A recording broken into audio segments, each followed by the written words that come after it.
Hi everyone, and welcome back to our series on DM tips and tools.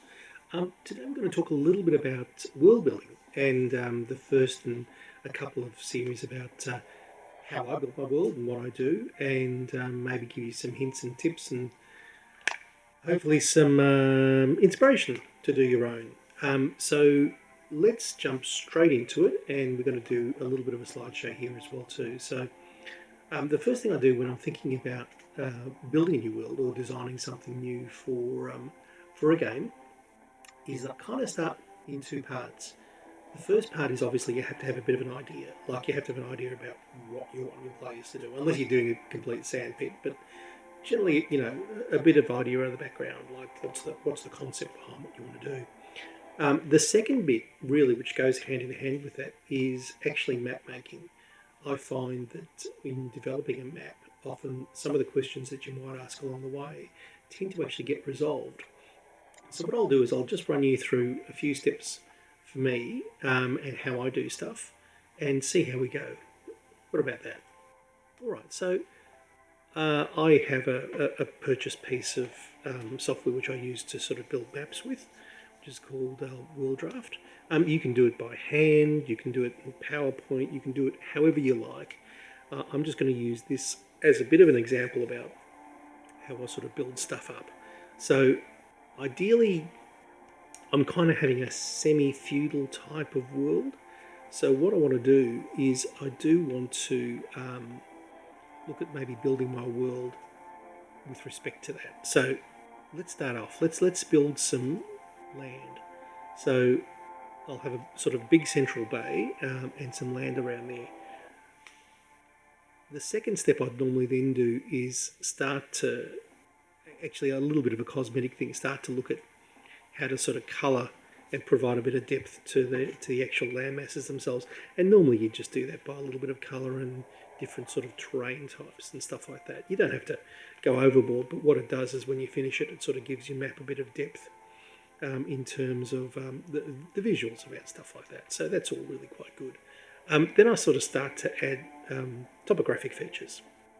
So effectively mountains. Now, this map's actually going to end up being quite busy because I've sort of limited the amount of land mass there. So we'll go through carefully. You could sort of make it a list a little bit more sparse. But this is just for illustrative purposes anyway. So I've added a few mountains and stuff around there. Now, one of the things I will repeat throughout this entire video is that do not draw your whole map.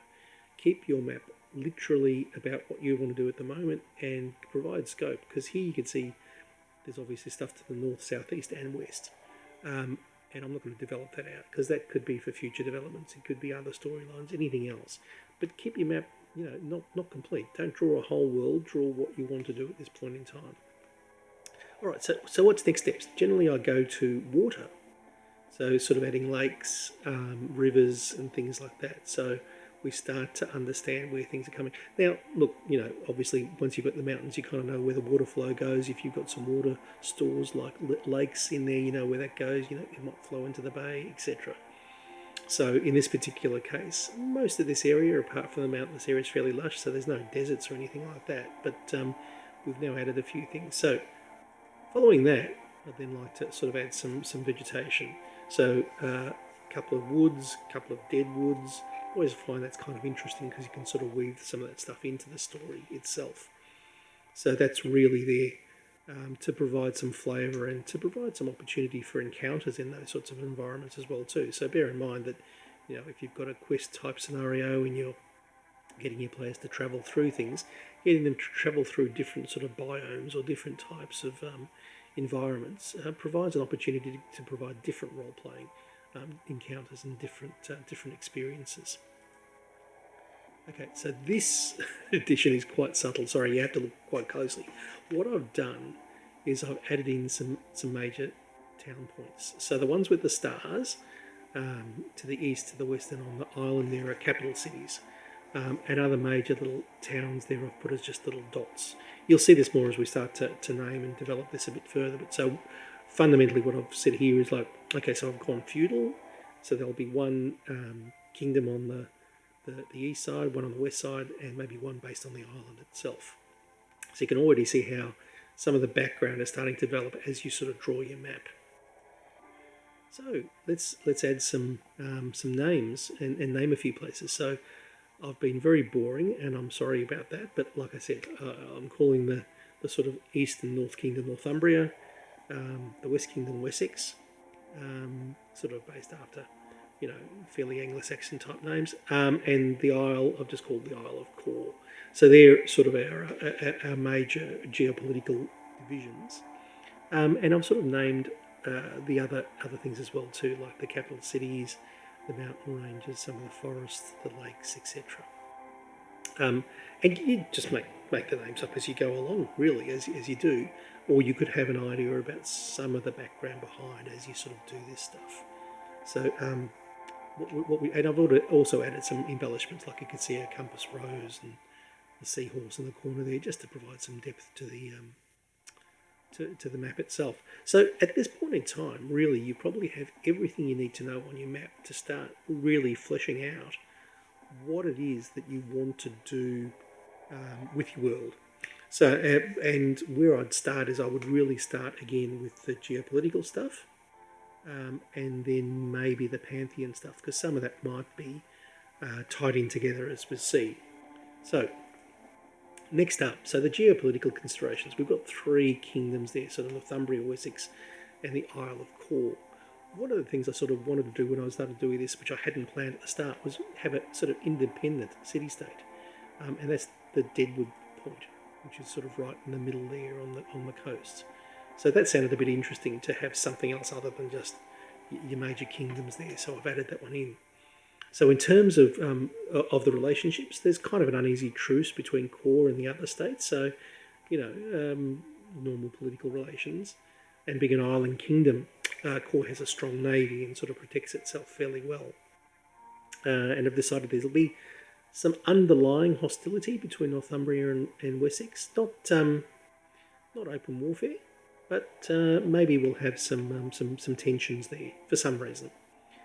And then we started thinking about, well, what do we do with pantheons? Do we use an existing set of deities, say from Forgotten Realms or something like that, or do we create a simple one to tie into the map?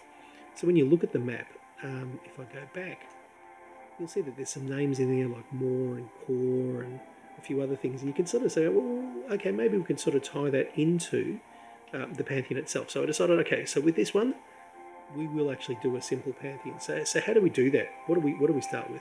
Start to tying it back into maybe a little bit of how the land got to be the way it is, and really maybe the naming. So we decided we'll have our own pantheon. So we've got two names there, which just pulled out the top of my head, called Moor and Core. So maybe those gods were actually twins. We'll call Core the god of the sea, or goddess of the sea, because effectively we've got the island of Core there, so why not? And Moor will say the god of food and earth. And let's say that their area of contention was really Moor wanted to claim the bounty from the sea, like the fish and those sorts of things, whereas Core felt that she had dominion over those. So effectively they fought in mythology a war, and Core defeated Moor. And the lake to the north of the map, the Tears of Moor, resulted in his defeat and his banishment, or his loss. We won't need to go into the whole detail behind that, but it just provides a bit of background. So off in Northumbria, we have some dwarves, obviously, because they're mining. I've just invented that as I went along. And the dwarven god of mining, Brand, sponsors them, or they worship as far as their own mining is concerned. But to maybe enter a little bit of tension in there, the people of Wessex have a god called Persis, who they believe is the same as Brand. But Persis is female and provides all of the iron and the weapons for their forges and stores. And that religious conflict in the fact that they believe it's the same god, but worshipped in two different god forms.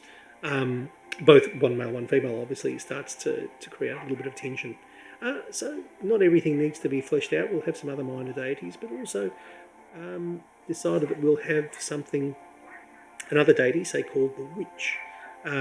We won't flesh that out at all. We'll just leave that fairly generic. But she was responsible for the curse, which created the cursed Hollow Woods, and effectively destroyed an ancient kingdom called Deepwater, which now, if we go back to the map, sits there in the little walled city of Deepwater itself. So now we've got a little bit of history behind all of that, and we can start to work through how that actually works in terms of, say, some of the geopolitical and economic, some of the history behind it, and what are some of the current events.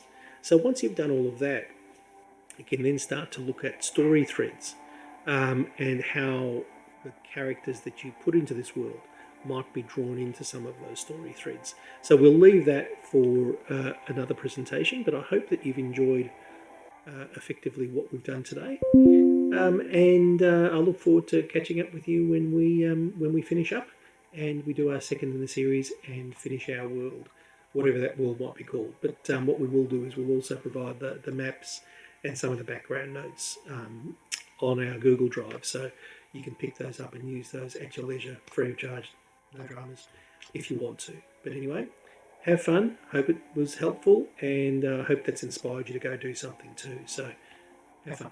Cheers.